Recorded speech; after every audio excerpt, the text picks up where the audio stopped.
Ya, bismillahirrahmanirrahim. Kita mulai ya Pak ya. Assalamualaikum warahmatullahi wabarakatuh. Bismillahirrahmanirrahim. Alhamdulillah, salatu wassalamu ala rasulillah wa ala alihi washabihi wa ala amma ba'da. Bapak, wabil khusus pengurus, Kang Asep, Masya Allah luar biasa ini, qadarullah ya. Saya pasang alarm agak lebih cepat. Sekarang subuhnya lebih lambat kan. Padahal mah nggak cepet-cepet amat, setengah lima setelah alarm kan. Ring, bangun gitu. Bentar, masih 15 menit lagi. Glosor dulu. Masya Allah. Emang semalam saya begadang sampai jam 2. Bukan karena itu sih, biasanya kalau langsung jalan mah aman gitu kan. Cuma ngerasa masih lama gitu subuhnya, ada gitu. Rasa dulu, les sama istighfar, bukannya ngaji. Kedengeran tuh karena kalau kami di sana biasa setelah sholat subuh setiap hari memang ngaji, Pak. Setiap hari ada pengajian. Begitu sholat subuh, Allahumma rahmana bil Quran tuh baru beng gitu kan kedengeran kan. Baru kedengeran astagfirullah, nanti udah lewat tuh subuhnya. Masya Allah. Pikir-pikir kalau hari ini nggak masuk lagi 2 kali sudah. Kemarin kekenyangan daging ya kan Pak. Lebaran haji kan. Jadi ya udahlah nggak apa-apa kan, tolong tunggu dulu sebentar gitu. Oke, baik. Siap, geser dikit ya biar agak Bismillahirrahmanirrahim. Kita siap mulai. Bapak Ibu rahimakumullah. Terakhir pelajaran kita adalah ini, menjawab at-tarku yaqtadi at-tahrim ternyata tidak tepat. Bahwa Nabi SAW meninggalkan satu perkara, satu urusan, bukan berarti hal itu dilarang. Tapi bisa jadi Nabi lupa, bisa jadi ada kemungkinan memang tidak terfikirkan, atau yang lainnya, bisa jadi takut memberatkan, dan seterusnya. Sudah ada jawab-jawabnya. Oleh sebab itu banyak sekali perbuatan-perbuatan yang tidak dilakukan Nabi Rasulullah SAW, tapi dilakukan sahabat. Dan Rasulullah tidak melarangnya, bahkan memujinya. Nah, berikutnya hari ini kita akan sampai pada contoh-contohnya, Pak. Halo, bagaimana? Pak, ada ibu di belakang. Bu? Nggak kelihatan layarnya. Ngintip dikit nggak apa-apa. Biar kelihatan dari depan. Oke. Baik, sudah. Iya Bu, baik. Oke, hari ini kita lanjutkan. Jadi Bapak rahimakumullah, para sahabat tahu betul bahwa kalau sesuatu ditinggalkan oleh Nabi, tidak dilakukan oleh Nabi, tidak otomatis haram, tidak otomatis bid'ah. Bisa jadi tadi terlupa atau tidak terfikirkan oleh Nabi, seperti membuat membuat mimbar. Nabi tidak terfikirkan oleh jamaah ibu-ibu di belakang, atau memang takut memberatkan gitu, maka kemudian ditinggalkan dan seterusnya. Ada 6 jawaban kemarin. Hari ini kita tahu bahwa ternyata kita akan sama-sama belajar bahwa karena itu para sahabat tidak ragu dalam tanda kutip berkreasi dalam hal ibadah yang tidak pernah dicontohkan oleh Nabi, tidak pernah diperintahkan oleh Nabi. Diperintahkan tidak, dicontohkan tidak, tapi Nabi sahabat melakukannya gitu, tanpa ragu. Ulangi. Nabi tidak pernah memerintahkan, Nabi tidak mencontohkan, tapi sahabat melakukan itu tanpa ragu. Contoh-contohnya akan kita kupas hari ini. Yang pertama adalah 1, sholat 2 rakaat setelah wudu. Bilal bin Rabah. Bilal melakukan sholat sunnah wudu. Tidak pernah dilakukan oleh Nabi, tidak pernah dicontohkan, tidak pernah diperintahkan juga oleh Nabi. Gitu. Sampai-sampai dikisahkan di hadisnya tadi, di surga saya mendengar terompahmu sudah sampai duluan, sudah terdengar duluan di depan saya, baina yadai, kata Nabi. Apa amalmu Bilal? Kata Bilal, saya tidak pernah wudu kecuali setelah itu saya sholat. Sholatnya sholat sunnah, 2 rakaat sholat wudu. Apa Nabi larang? Tidak. Bapak mungkin kita berpikir, nah itu kan Ustaz, itu kan perilaku Bilal itu, sholat sunnahnya Bilal itu kan ditakrir oleh Nabi. Karena sunnah itu ada qauliyah, fi'liyah, takririyah. Qauliyah diucapkan oleh Nabi, diperintahkan oleh Nabi. Yang kedua fi'liyah dilakukan oleh Nabi, dicontohkan oleh Nabi, diperintahkan atau dicontohkan. Yang ketiga adalah takririyah. Takririyah itu apa? Penetapan, ditetapkan oleh Nabi. Yang melakukan sahabat, tapi kemudian sama Nabi ketok palu. Oke, bagus, silahkan lanjutkan. Itu kan takririyah, Ustaz. Betul, setelah Bilal ini ditemui oleh Nabi mendapatkan mimpi seperti itu gitu. Betul sih, itu sunnahnya sunnah takririyah. Sampai hari ini sunnahnya penetapan Nabi. Tapi sebelum sunnah takririyah ini ditetapkan oleh Nabi, sebenarnya dia adalah dalam tanda kutip sesuatu yang baru yang tidak diajarkan oleh Nabi, yang kita sebut sebagai bid'ah gitu ya. Jadi sebelum ditakrir sama Nabi, sebelum ketok palu, dia bid'ah kan. Tapi ternyata Nabi tidak persalahkan bid'ah yang seperti ini gitu ya. Jelas ya Pak ya? Satu, ini contohnya adalah salat sunnah 2 rakaat setelah wudu atau salat sunnah wudu. Baik, yang berikutnya yang kedua adalah salat 2 rakaat sebelum dibunuh. Hadisnya panjang banget, sepanjang jalan kenangan nih Bu. Iya, berkisah tentang pasukan yang pernah diutus oleh Nabi dalam masa perang setelah di Madinah. Bapak, yang kita kenal sebagai perang itu ada perang-perang besar saja. Misalnya perang pertama perang Badar, setelah itu perang Uhud gitu, itu perang-perang besar, perang terbuka. Sebenarnya sebelum perang Badar itu sudah ada perang kecil. Cuma tidak disebutnya sebagai perang. Penyergapan gitu. Jadi pengamanan wilayah misalnya Pak, itu biasa dibagi kelompok-kelompok 10 orang gitu ya. Kalau sekarang ada istilahnya peleton, ada istilahnya apa tuh kalau kecil, kompi gitu. Nah, perang yang disergap mereka saja, cuma satu pasukan itu, satu kelompok pasukan gitu. Yang begitu tuh biasa. Kalau kita hitung perang besarnya berapa sih Kang? 17 sekian ya. Kurang lebih belasan masih. Tapi kalau dihitung dengan yang kecil-kecil itu 40 sekian. Jumlahnya sangat banyak gitu. Nah, diantaranya adalah perang tadi, perang Badar itu perang yang gedenya. Sebelum perang Badar biasa ada penyergapan. Bagaimana kejadiannya? Nabi biasa untuk pengamanan wilayah, Nabi mengutus beberapa kelompok orang. Satu diantaranya yang ada kasusnya ini adalah Nabi mengutus 10 orang. Di bawah satu orang pimpinan gitu. Datang ke wilayah itu, misalnya kan diperintah Nabi untuk mengamankan wilayah di daerah A misalnya gitu. Nah, ternyata kedatangan pasukan Nabi yang kelompok kecil 10 orang ini diketahui oleh pihak musuh. Mereka menyiapkan pemanah 100 orang. 10 lawan 100, Pak. Kebayang nggak ya? Jadi begitu mereka melewati tempat itu, terpantau jejaknya oleh delik sandinya pasukan musuh gitu. Akhirnya kemudian mereka dikejar sampai kepada satu tempat, mereka ketangkep tuh yang 10 orang ini. Mereka dipaksa untuk menyerah gitu. Tapi sebagian nggak mau menyerah. Daripada menyerah kemudian kami menjadi tawanan kalian. Saat itu kan musim perang Pak, kalau jadi tawanan tuh bisa dijual kan, dibunuh, dijual atau ditebus, dibunuh, ditebus atau dijual gitu ya. Pilihannya cuma 3 itu. Daripada kami tunduk di bawah kaki kafir gitu, kira-kira begitu. Mendingan kami mati berkalang tanah gitu. Sebagian nggak mau menyerah, akhirnya kemudian dibunuh, dipanah gitu. Nah, tapi ada yang kemudian menyerahkan diri. Yang menyerahkan diri ini kemudian ditangkap. Kemudian dibawa, diseret gitu menuju ke satu tempat. Pada akhirnya kemudian dibunuh, dieksekusi gitu. Nah, sebelum dieksekusi ada satu orang di antara sahabat Nabi yang ditangkap tadi kemudian diseret gitu. Sebelum dieksekusi dia minta satu permintaan. Sampai sekarang masih ada Pak ya, orang yang yang akan dihukum mati gitu dipersilakan untuk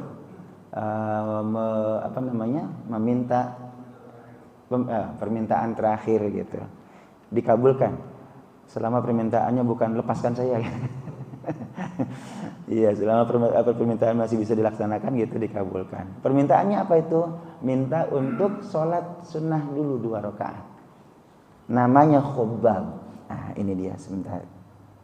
Namanya orangnya adalah Khubab. Kelihatan Pak? Oke. Khubaib ya. kecilan kali. Oke, kata kuncinya Khubaib nih. Ini terjadi setelah perang Badar ya. Khubaib adalah orang yang di perang Badar membunuh siapa? Detail banget di sini. Ada yang istimewa di antara di antara kisahnya Khubaib ini, istri dari pasukan musuh pernah menyaksikan Khubaib makan kurma yang pada saat itu Mekah nggak ada kurma. Dalam kondisi makan kurma, berarti tangannya bisa megang gitu kan. Padahal kata si perempuan ini, Khubaib saat itu terikat tangannya, tapi dia bisa makan kurma dengan tangannya. Di saat kondisi terikat, dia bisa makan kurma dengan tangannya. Begitu dilihat, ikatannya masih ada. Tapi sebentar. Masya Allah, biasa ya. Kata perempuan ini, ini Pak. Kata si perempuan ini bahasanya tuh. Wallahi ma ra'aitu asiran qattu khairan min Khubaib. Kata si perempuan ini, perempuan pasukannya, Pak. Saya tidak pernah melihat seorang tawanan yang lebih baik daripada Khubaib. Ini, Khubaib berhasil merenggut anak si perempuan itu gitu. Kalau dia mau bunuh, bisa dia bunuh atau menyelamatkan diri misalnya gitu.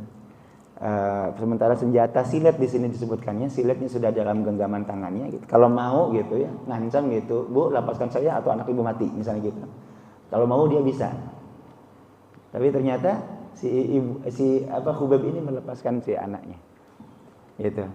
Si ibunya udah ketakutan tuh, takut anaknya disembelih gitu kan, sama Khubaib tawanan Pak, dalam kondisi terdesak gitu kan, bisa saja gitu.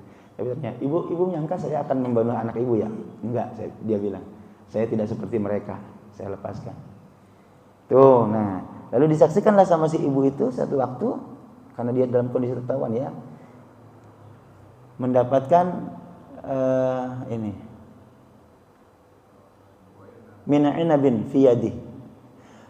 Ya'kulu qitfan min'inabin fi yadih. Dia makan satu porsi gitulah kira-kira kurma dengan tangannya. Wa innahu lamusaqun bil hadid, sementara tangannya itu terikat dengan hadid. Apa tuh? Besi ya. Di borgol lah, bahasa kita di borgol betul. Nah, terus wa ma bi Makkah min samrah. Saat itu di Mekah tidak ada buah-buahan, lagi pacaklik, lagi susah. Gitu ya. Buah-buahan bisa makan kurma. Wa kana taqulu innahu la rizqun. Ini rezeki yang berkata siapa? Si perempuan itu. Ini pasti rezeki. Razaqahullahu Khubaiban.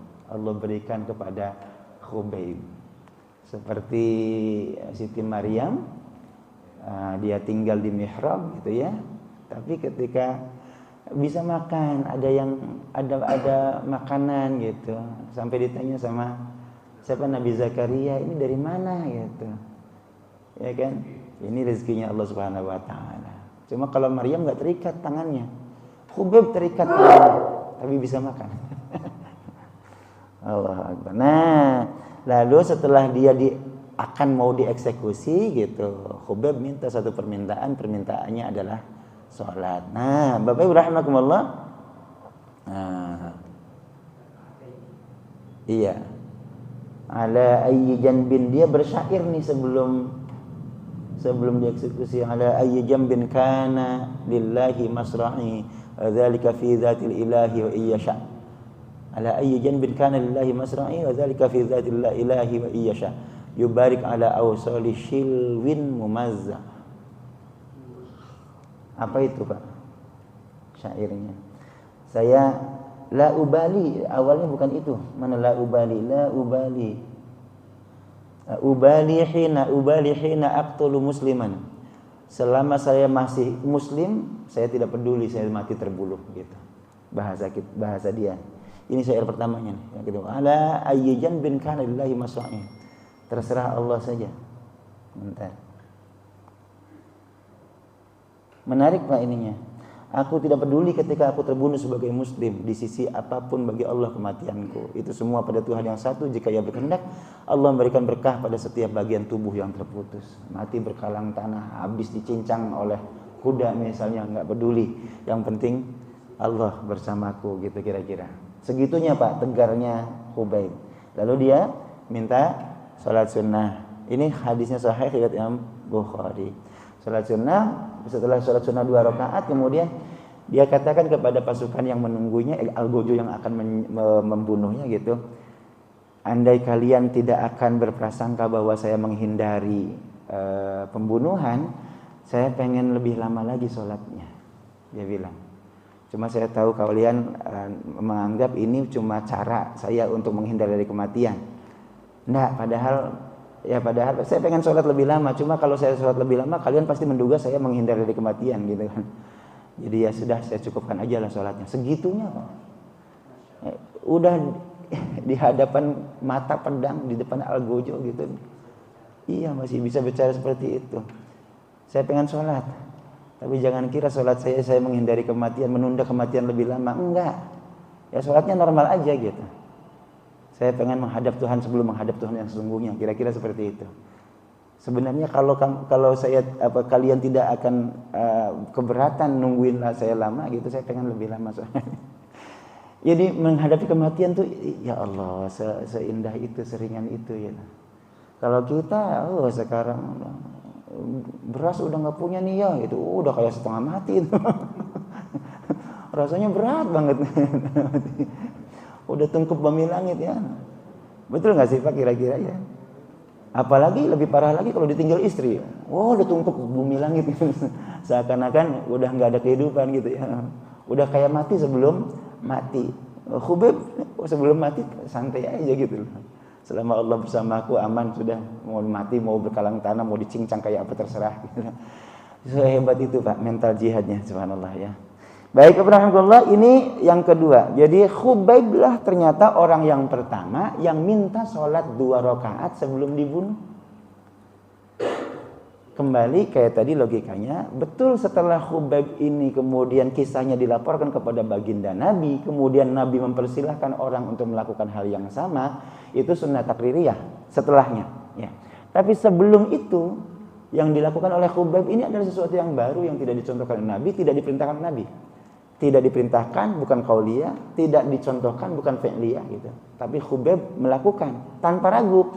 Khubayb tahu bahwa ini memang tidak terlarang. Walaupun baru, tidak berarti melawan atau melanggar ajaran agama gitu. Orang mau dibunuh kok ya wajar kalau kemudian menghadap Allah Subhanahu wa taala sungguh-sungguh gitu kan. Kan Nabi kan perintahkan misalnya, contohnya, bisa dianalogikan dengan perintah Nabi atau misalnya riwayat dari Sayyidina Ali. Ketika kamu sholat pengen khusyuk, maka yakinlah dalam hatimu bahwa itu sholat terakhir. Ya Pak Bu ya. Kalau sholatnya sholat terakhir, udah pasti kita khusyuk. Habis ini mati, siapa nggak khusyuk ya kan? Kira-kira begitu. Baik. Ini yang kedua. Saya ambil singkat-singkat poin-poinnya saja Pak ya. Tidak perlu hadisnya kita baca detail. Berikutnya yang kedua, yang ketiga adalah membaca surat Al-Ikhlas sebelum surat yang lain. Nah, ini kita sudah sepil kemarin sebelum hari ini, pertemuan kita terakhir adalah kisahnya Imam Masjid Quba. Ingat ya Pak? Masjid Quba itu masjid apa? Masjid pertama yang dibangun oleh baginda Nabi saat hijrah ke Madinah. Saat hijrah ke Madinah, Nabi ditarik-tarik tuh Pak, kanan kiri sama sahabat Ansor, orang Madinah, penduduk pribumi Madinah gitu. Rumah saya aja ya Rasul, ke rumah saya aja ya Rasul. Kira-kira kalau kita kedatangan ulama besar misalnya gitu, siapa yang nggak pengen rumahnya mendapatkan keberkahan gitu ya, tempat singgah beliau gitu. Tarik-tarik tuh, satu-satu gitu. Nabi kemudian menunjuk ontanya, biarkan onta saya yang menentukan. Bagi kita mungkin tidak rasional. Gimana mungkin menyerahkan pilihan pada onta gitu. Kenapa bukan pilihan-pilihan yang logik gitu kan?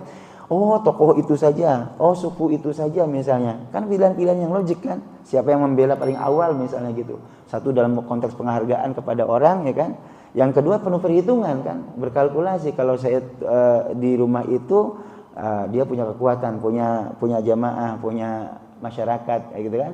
Ikatan sosialnya bagus, misalnya kekuatan politiknya bagus, ada ekonominya di situ. Kan pilihan-pilihan logik seperti itu kan yang mungkin kita dalam benak kita gitu. Nabi tidak. Nabi justru menyerahkan pilihan itu kepada untanya. Ada satu hikmah sih kenapa Nabi tidak memilih langsung. Hikmahnya adalah Nabi dengan cara itu bisa mendamaikan semua orang. Enggak ada yang merasa terpinggirkan. Bapak, di masyarakat Madinah ada suku Aus, ada suku Khazraj. Ini ratusan tahun bukan puluhan tahun perangnya, gitu kan? Kalau Nabi misalnya mengambil pilihan sendiri, saya ikut tokoh A, ini sukunya suku Aus, yang Khazraj bisa jadi nggak mau, nggak suka gitu kan? Ya, Nabi milih dia, itu mah musuh gue, ya kan? Tapi ketika Nabi menyerahkan ini kepada ontanya, semua sudah selesai, nggak ada yang bisa mendebat. Ya gimana bisa mendebat onta, Pak? Onta didebat, ya kan? Nggak mungkin. Itu salah satu hikmahnya. Nah, ternyata Nabi setelah menyerahkan pilihan itu ke onta, ontanya kemudian berhenti pada satu tempat, gitu ya.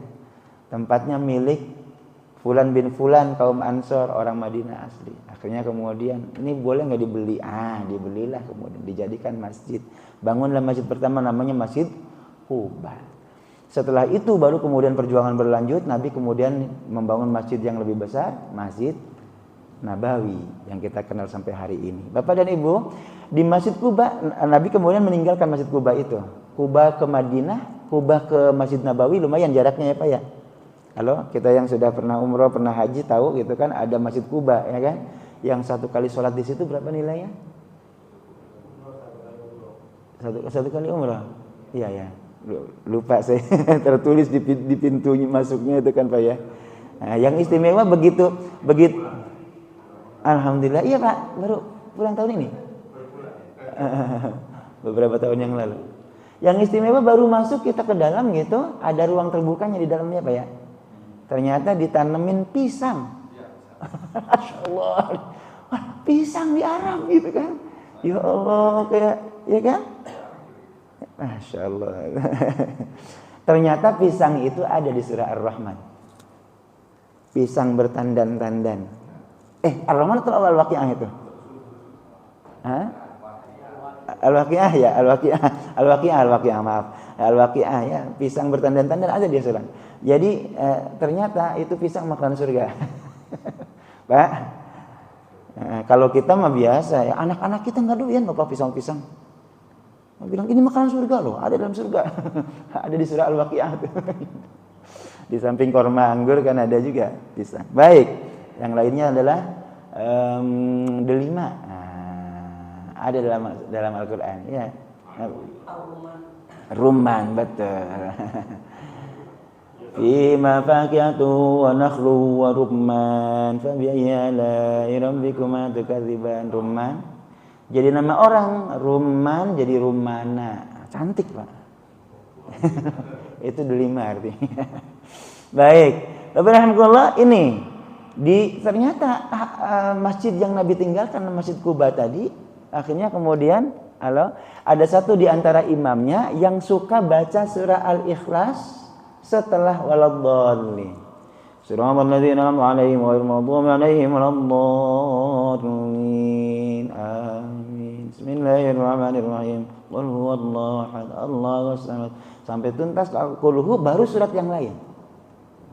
Lam yalid wa lam yulad wa lam yakul lahu kufuwan ahad. Bismillahirrahmanirrahim. Tabarakal-ladzi biyadihil mulku wa 'ala kulli syai'in qadir. Alladzi khalaqal mauta wal hayata liyabluwakum ayyukum ahsanu amala. Apapun surat yang dibaca selalu diselipkan surah Al-Ikhlas setelah waladhdallin. Ya Pak.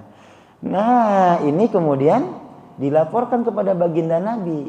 Mereka ketika mereka datang kepada Nabi, nah makmumnya tadi makmum-makmumnya itu lapor kepada Nabi.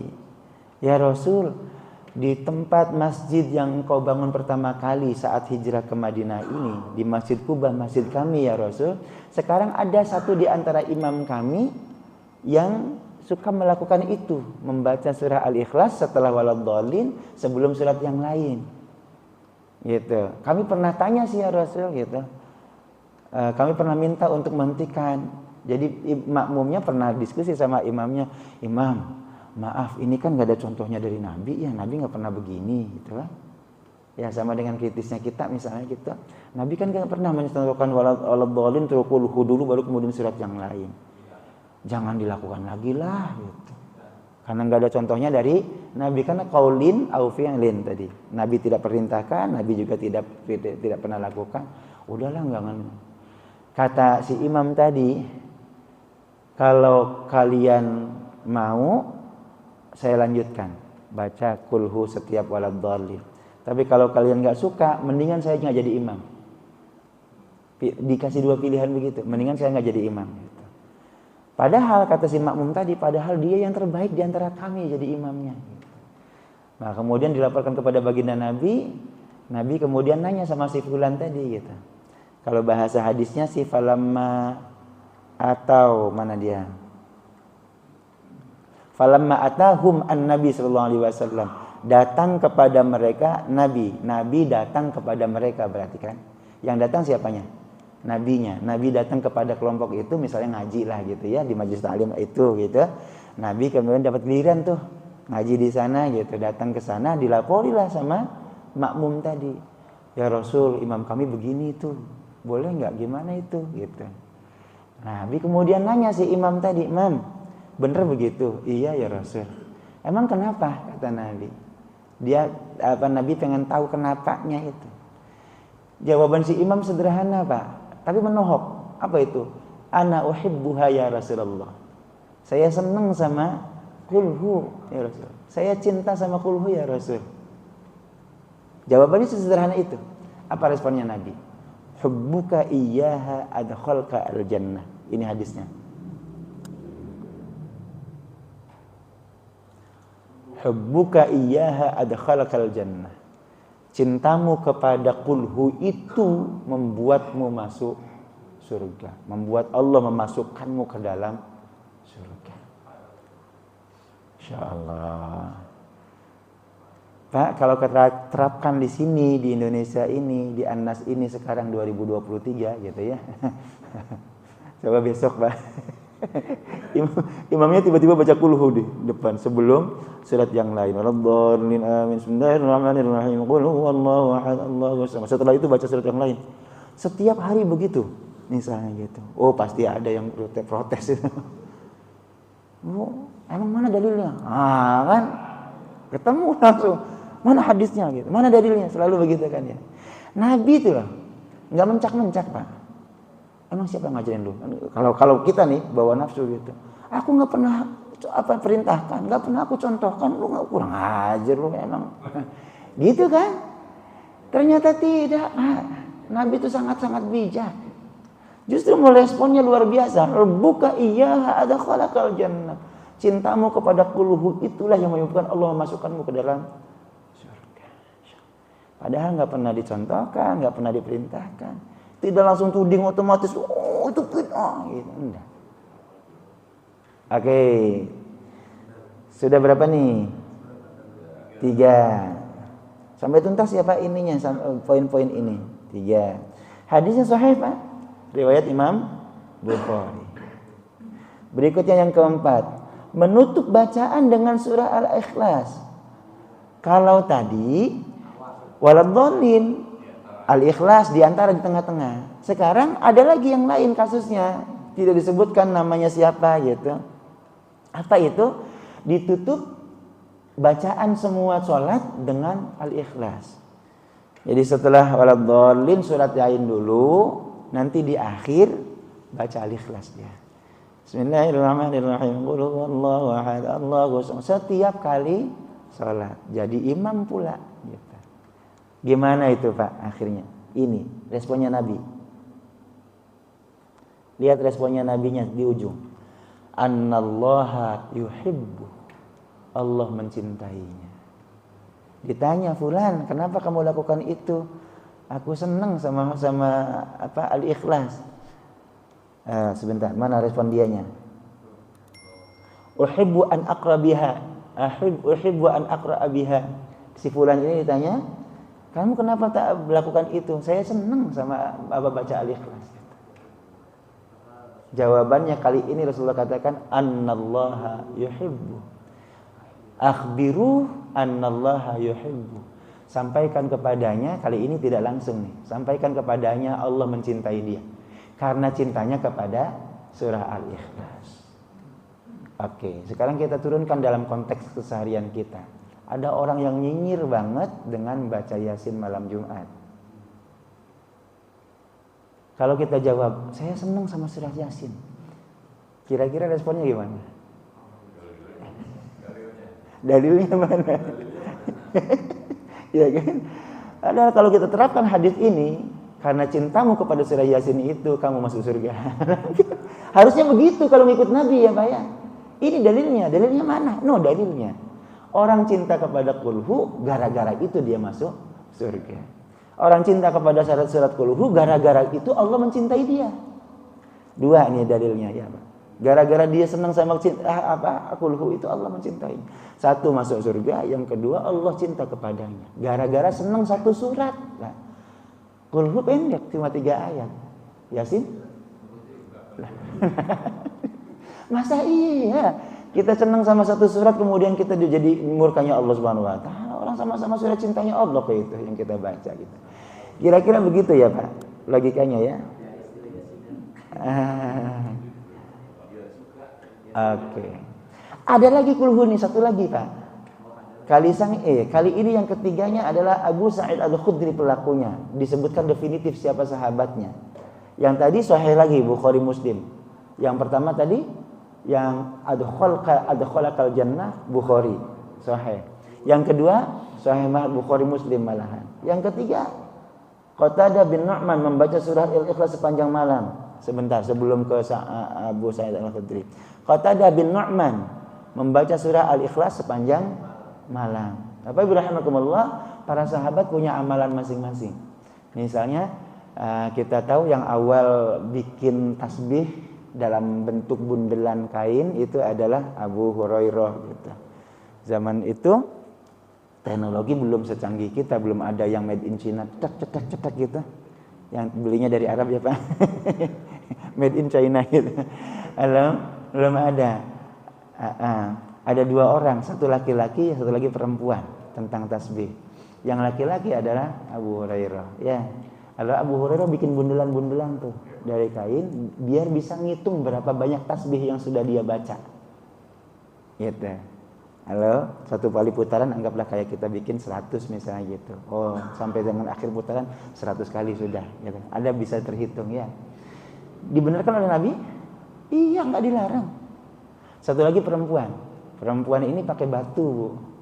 Enggak pakai bundelan tapi pakai batu. Dia siapkan kerikil gitu.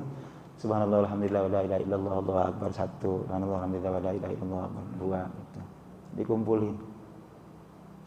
Ketemu, ini batunya udah kelihatan, dia udah dihitung 100 misalnya gitu. Oh, berarti sudah 100 kali gitu. Dilarang sama Nabi enggak? Enggak. Padahal tidak ada perintah Nabi, tidak dilakukan oleh Nabi. Tapi 2 orang laki-laki dan perempuan ini melakukan itu dan tidak disalahkan oleh Nabi. Itu tasbih ya. Nah, ada lagi yang lain adalah bacaan wiridnya ini Qatadah bin Nu'man. Wiridnya beliau adalah membaca surah Al-Ikhlas sepanjang malam. Jadi ba'da Isya, selesai salat Isya gitu, sampai subuh begadangnya bukan nonton bola, bukan. Tapi wiridnya apa? Cuma 1, surah Al-Ikhlas aja berulang kali baca. Ya, bismillahirrahmanirrahim. Kalau kita kerucutkan di korting 3 kali. Ya kan, mungkin saya nggak tahu nih mana duluan hadisnya. Apakah tentang Imam Quba tadi gitu, lalu tentang imam yang kedua, atau Nu'man duluan gitu. Karena Nabi katakan cintamu kepada kulhu membuatmu masuk surga, yang pertama kan. Yang kedua, kamu cinta kepada kulhu, Allah mencintaimu, 2. Nah, mungkin yang duluan itu tadi yang mungkin menjadi inspirasi. Akhirnya kemudian Qatadah wiridnya wirid kulhu sepanjang malam. Dilaporkan kepada Nabi, enggak masalah. Nabi kemudian dapat laporan, "Ya Rasul, Qatadah semalaman begadang. Ngapain?" Wirid apaan? Kulhu. Gimana tuh ya Rasul? Kan kau enggak perhatikan. Ini responnya, Pak. Respon Nabi, "Innaha la ta'dilu sulusal Qur'an." Kata Nabi, surat Kulhu Al-Ikhlas itu sama setara dengan sepertiga Al-Quran. Jadi kalau 3 kali baca saja sama dengan menghatamkan Al-Quran. Apalagi semalaman. Halo? Nah, lagi dan lagi responnya Nabi SAW bagus banget. Gak menyalahkan. Kok tak ada sini lu? Apaan tuh? Kadang semalaman Kulhu doang. Nggak begitu. Coba ya. Justru dihargai sedemikian rupa. Adapun soal sulusul Quran, ini ada penjelasan yang lain. Ya Pak, bukan hanya semata bacaannya. Enak banget Ustaz, kalau gitu saya bisa khatam Quran berkali-kali sehari. Apa yang dibaca Kulhu? Bukan begitu, ada penjelasan di hadis yang lain. Isi dari Al-Ikhlas itu adalah tentang iman. Iya, tentang tauhid. Materi tauhid, iman itu sepertiganya Al-Quran. Maka kalau kalian bicara tentang tauhid, tentang keimanan, Kulhu saja pegang tuh. Satu di antaranya, saya termasuk di antaranya yang pegang ini Pak. Misalnya ketika sholat misalnya di belakang imam gitu, panjang bacaannya tanpa harus mengeraskan suara, dalam hati saya baca Kulhu. Bahkan kalau sendiri sholatnya, saya biasa menutup sholat saya dengan Kulhu, mengamalkan hadis yang barusan tadi itu. Apa sebab? Satu di antara yang jadi kunci adalah modal saya mau nikah. Apa itu Pak? Mau nikah dan sekaligus menjalani kehidupan. Allahus Samad. Allah tempat bergantung. Qul huwallahu ahad. Katakan dia Allah Esa. Allahus Samad. Allah tempat bergantung. Seberat apapun masalah hidup yang saya hadapi gitu, ada Allah tempat saya bergantung. Ya Allah, besok mau nikah. 1 bulan lagi. Hari ini belum punya duit ya Allah. Beneran Pak, beneran.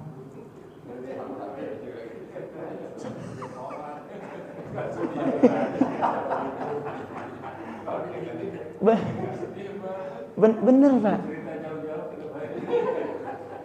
Besoknya tuh datang tetangga, Ustaz saya mau ngambil laptop laptop komputer zaman itu. Komputernya 486 Kang, masih ingat ya? Belum Pentium 1 belum. Tahun 2001 ya kan, 2001. 486 komputernya. Alhamdulillah wasilah 486 ini saya bisa kawin. Di sini. Ya Allah, besok mau lahiran dan punya anak. Halo, anak pertama tuh. Hari ini duitnya nggak tahu dia cukup apa enggak. Zaman itu belum ada BPJS Pak. Kalau sekarang merada aman lah BPJS ya kan. Kalau sesar sekalipun ada BPJS, tenang. Jadi kita as-somadnya itu tempat bergantungnya BPJS. Aduh gawat ini. Dulu belum ada BPJS, Allah tempat bergantung. Ada, yakin bismillah gitu ya. Bener. Saya siapkan waktu awal Saira lahir kan 600 ribuan saya punya pegang duit gitu. Ternyata cuma 400 sekian. Zaman itu Pak, 2002. Masih cukup lah di bidan gitu ya, dengan uang segitu, Masya Allah, luar biasa. Ternyata anak yang kedua saya siapkan 2 juta, kurang. Mungkin karena merasa yakin gitu, 2 juta mah aman kali gitu. Pendarahan Pak. Anaknya di mana, ibunya di mana, biayanya lebih besar ternyata.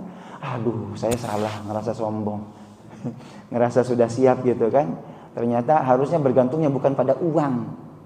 Seberapa sih duit yang kita punya ya? Bergantunglah kepada Allah Subhanahu wa taala. Kemarin 600 ribu cukup. Sekarang anak yang kedua 2 juta kurang. Gara-gara saya bergantung kepada duit. Bukan tergantung kepada Allah. Allahus Samad. Pak, dalam menjalani kehidupan begitu. Luar biasa, jatuh bangunnya bisnis juga sama. Mau, ya Allah saya nggak bisa makan. Ini puasa, ini Ramadan ini. Dulu waktu membangun bisnis pertama kali kan, waktu mau buka rentalan komputer gitu. Besok saya udah nggak bisa makan. Itu malam 1 Ramadan. Tahunnya tahun 99. Satunya 1 Ramadan gitu. Malam 1 Ramadan saya munajat, ya Allah, besok saya nggak bisa makan. Sebab privat yang selama ini jadi nafkah saya, Ramadan puasa libur. Ini kalau orang seneng libur puasaan gitu, saya sedih. Karena privatnya berhenti. Nggak ada sumber penghasilan, ya kan. Ada pengajian. Selama ini satu yang lain yang menjadi penopang adalah pengajian. Beberapa pengajian gitu. Puasa libur. Ya Allah, beri solusi gitu. Malam 1 Ramadan 99 tahunnya, besoknya tuh Pak, lewat zuhur saya balik ke kakak di sini yang di belakang Unpam tuh. Belakang Unpam. Apa tujuannya? Ya minimal bisa numpang makan hari pertama puasa gitu kan. Atas namanya, alasannya buka bersama. Padahal mah minta makan. Dari Ciputat saya ke sini tuh Pak, ngerogohin kocek di tas itu ada receh-recehan bekas kembalian angkot itu Pak. Masih nyampe lah Pamulang, alhamdulillah. Udah tiap nunggu menjelang asar gitu, ditelepon sama teman. Bang John, gitu. Teman-teman saya biasa manggil Bang John gitu. Di mana? Pamulang, tak bilang gitu. Nunggu maghrib nih. Gini, gue udah ambil kontrakan, udah sebulan nganggur nih. Jadinya rencananya mau dibikin warnet gitu.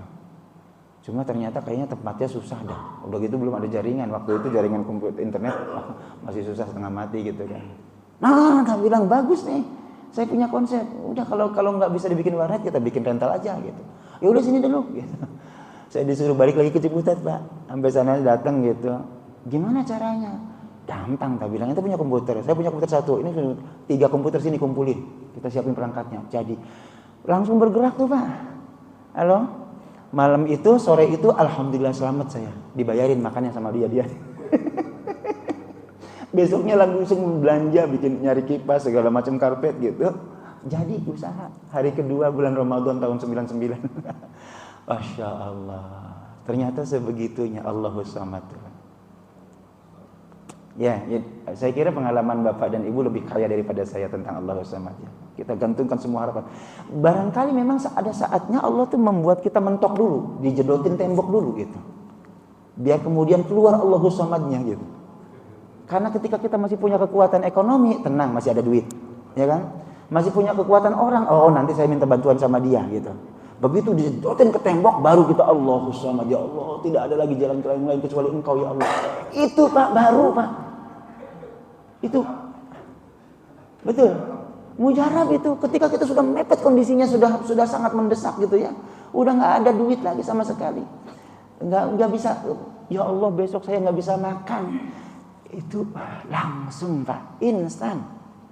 Itu yang terjadi pada diri saya, insyaallah luar biasa. Hari pertama buka di tanggal 2, padahal bulan puasa kan. Bukanya bulan puasa, tahunnya 99 setelah krisis, kebayang nggak? Presiden Soeharto baru jatuh gitu. Halo, dolar 2000 ya kan?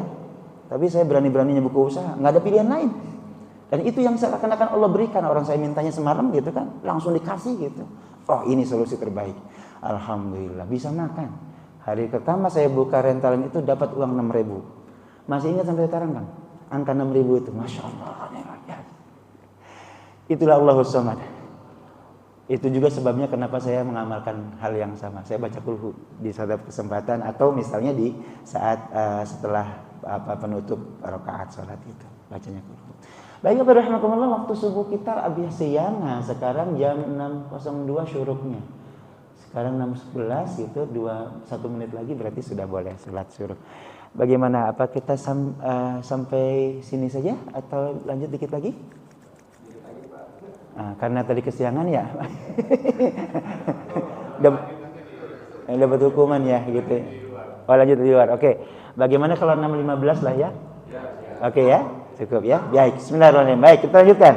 3 ya tentang kulhu. Yang pertama setelah waladhdallin, yang kedua disisip di tengah-tengah antara waladhdallin dengan surat yang lain. Yang ketiga adalah diamalkan menjadi wiridnya siapa namanya? Qatadah setelah semalaman gitu ya, setiap malam. Oke.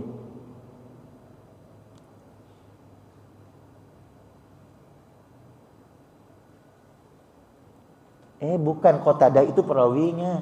Qatadah bin Nu'man, nama orangnya benar, nama orangnya adalah Abu Sa'id Al-Khudri. Mana tadi? Tentang nama orang itu dijelaskan dalam riwayat Ahmad an Abi Sa'id Al-Khudri qala bata Qatadah bin Nu'man. Oh, kebalik. Sumber riwayatnya, siapa nama orangnya itu adalah Abu Sa'id Al-Khudri. Siapa pelakunya? Qatadah bin Nu'man. Qatadah mengamalkan itu semalaman baca surat Al-Ikhlas. Sudah 3. Tentang Al-Ikhlas 3 poin. Sudah cukup. Satu lagi, doa iftitah. Oke. Doa iftitah ternyata yang kita baca, Pak. Ternyata ada di antaranya doa iftitah yang 12 macam itu adalah bukan karya Nabi dalam tanda kutip. Bukan ucapan Nabi, bukan contoh dari Nabi. Apa itu? Ini. Allahu Akbar kabira walhamdulillahi katsira wa subhanallahi bukratan wa asila. Kita bacakan begitu ya? Allahu Akbar dalam hatiku Allahu Akbar kabira alhamdulillahi katsira subhanallahi bukratan wa asila.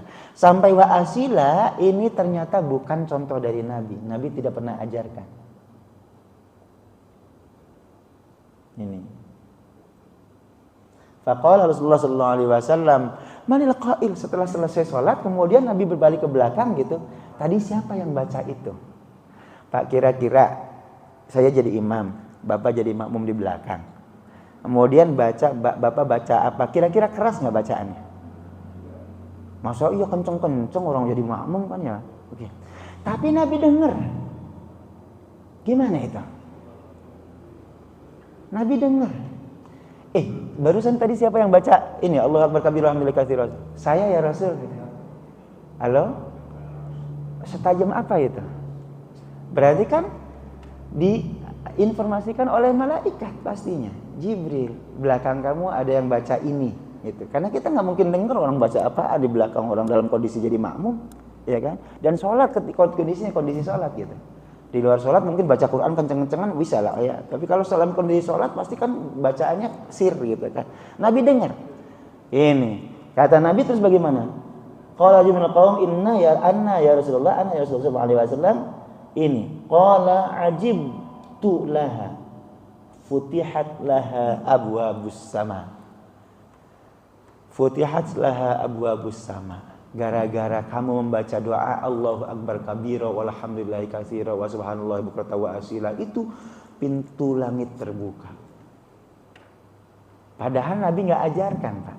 Nabi nggak pernah contohkan, tapi Nabi akomodir, bukan Nabi muliakan gitu. Pintu langit terbuka gara-gara itu.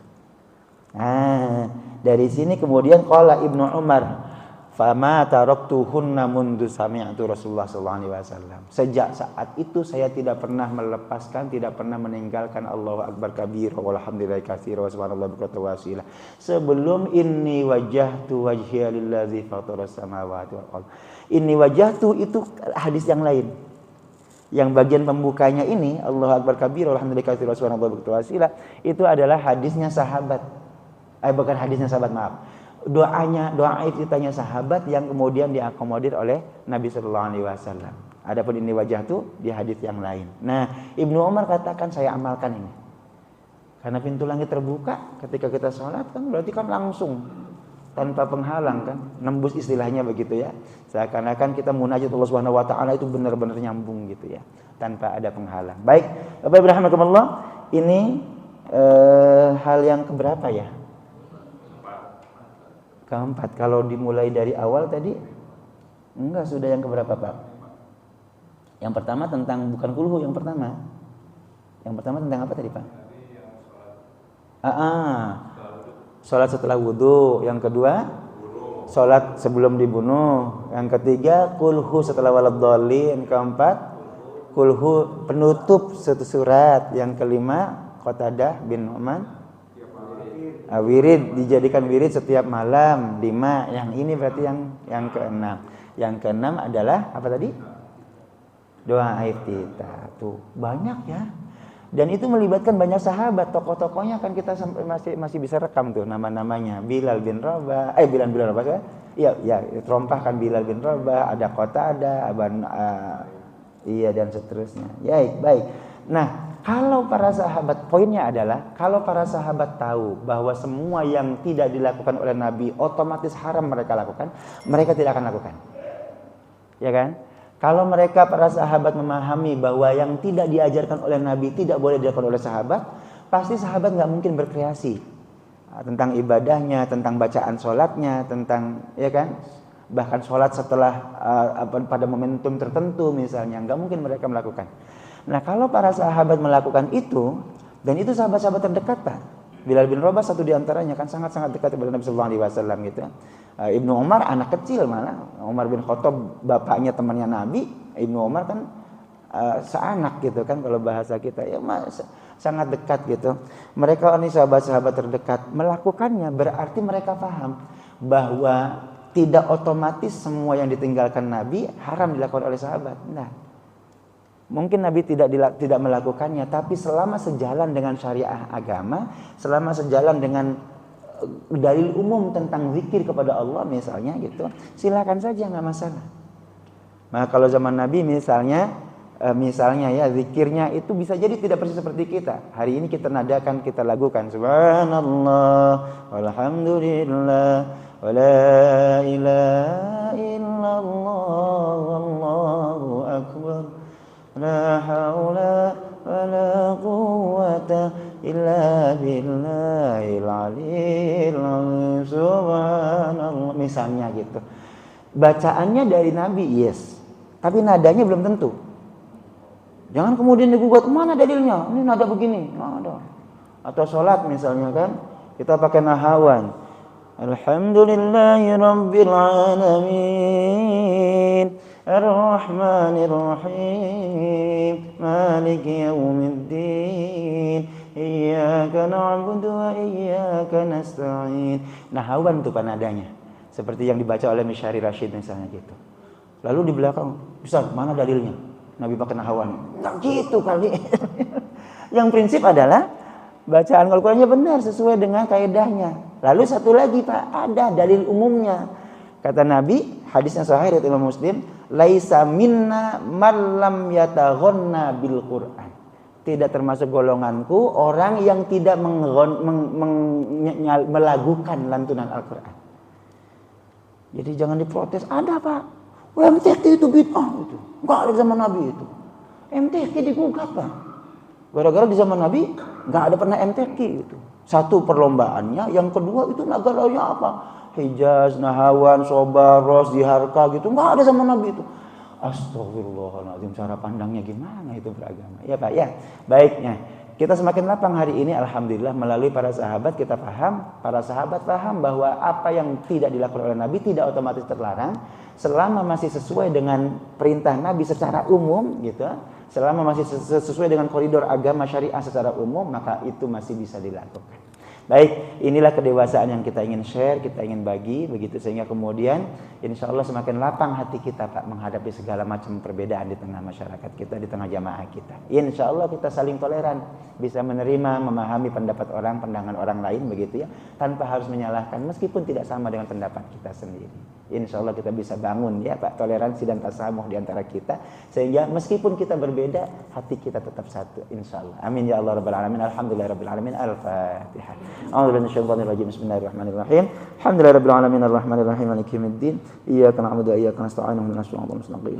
Siratal ladzina an'amta 'alaihim ghairil maghdubi 'alaihim waladdallin. Amin. Astaghfirullahaladzim. Astaghfirullahaladzim. Ya Maulana Abdul Mustafa sallallahu alaihi wasallam habibina syafi'ana maulana Muhammad. Sallallahu alaihi wa sallam. Hamd syakirin hamdi yuafi al-kafi mazidah rabbana lakal hamdu kama yanbaghi likal karim wa li'azim sultan. Allahumma salli ala sayyidina Muhammad wa ala ali sayyidina Muhammad. Allahumma ighfir lana wa li ikhwanina alladhina sabaquna bil iman wa la taj'al fi qulubina ghillan lil ladzina amanu rabbana innaka ra'ufur rahim. Allahumma ya Allah, ampuni segala khilaf dosa kami ya Allah, juga sama orang beriman ya Allah.